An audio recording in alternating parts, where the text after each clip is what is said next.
Mesdames, messieurs, bonsoir, bonsoir, Mesdames, messieurs, bonjour, bonsoir à tous. Bienvenue pour cette vidéo dans laquelle on va réagir au début solo de Yuna en tant qu'artiste solo, en fait, tout simplement. La dernière fois qu'elle avait fait un son solo, c'était No Yet, qui était sorti dans un album précédent. Voyons ce que ça donne en tant que solo, réel début solo, on va dire. C'est parti avec Ice Cream.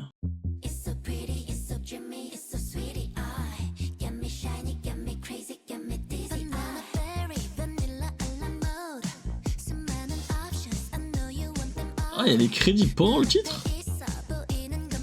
Genre de manière imprégnée.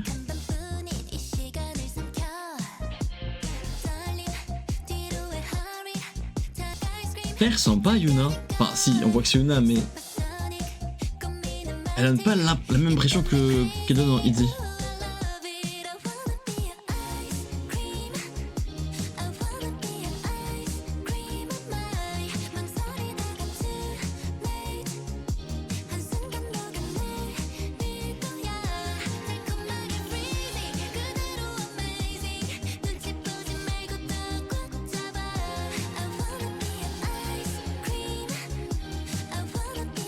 C'est dégueulasse, mais ça me dégoûte. Je suis vraiment pas fan de ce genre d'effets spéciaux par contre. J'aime bien le son, mais là les trucs comme ça, un peu crémeux, slime, ça me dégoûte.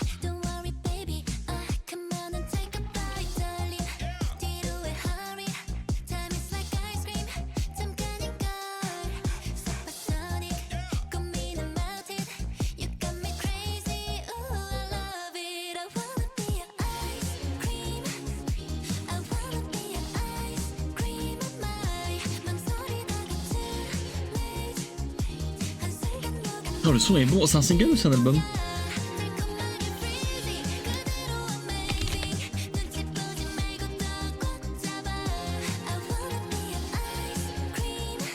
Ok, il y a 3 autres sons avec.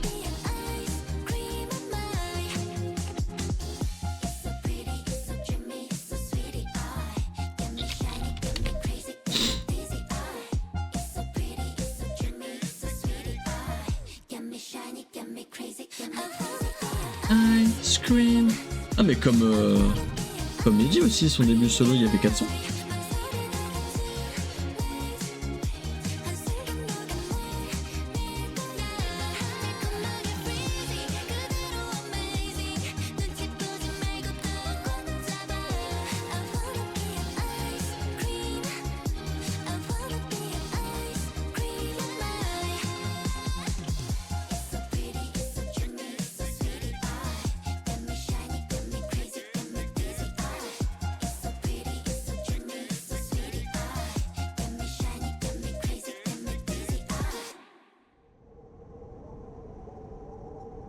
J'aime beaucoup.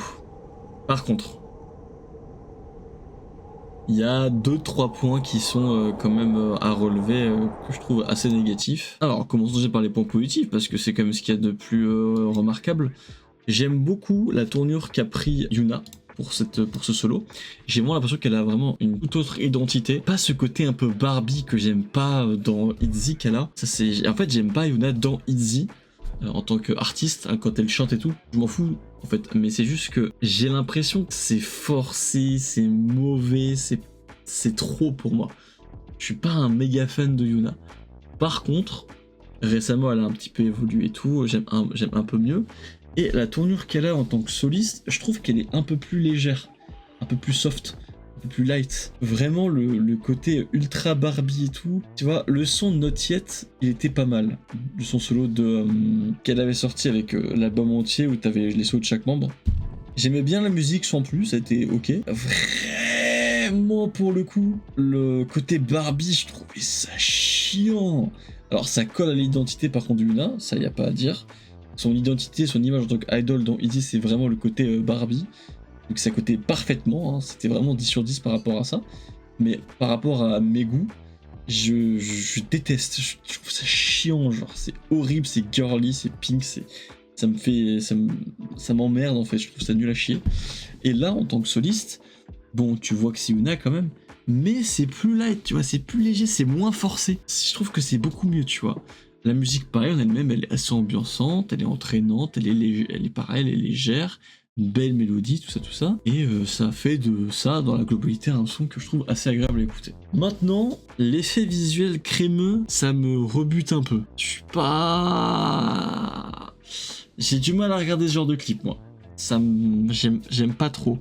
Ça me rappelle un autre clip de Aespa qui était, alors je sais plus c'est lequel, c'était Licorice, c'est ça. Je détestais ce MV, mon dieu, je trouvais ça horrible et moche. Et là, c'était un peu pareil sur le clip de Yuna, je trouvais que c'était pas beau, quoi. J'aime pas du tout ce genre de truc.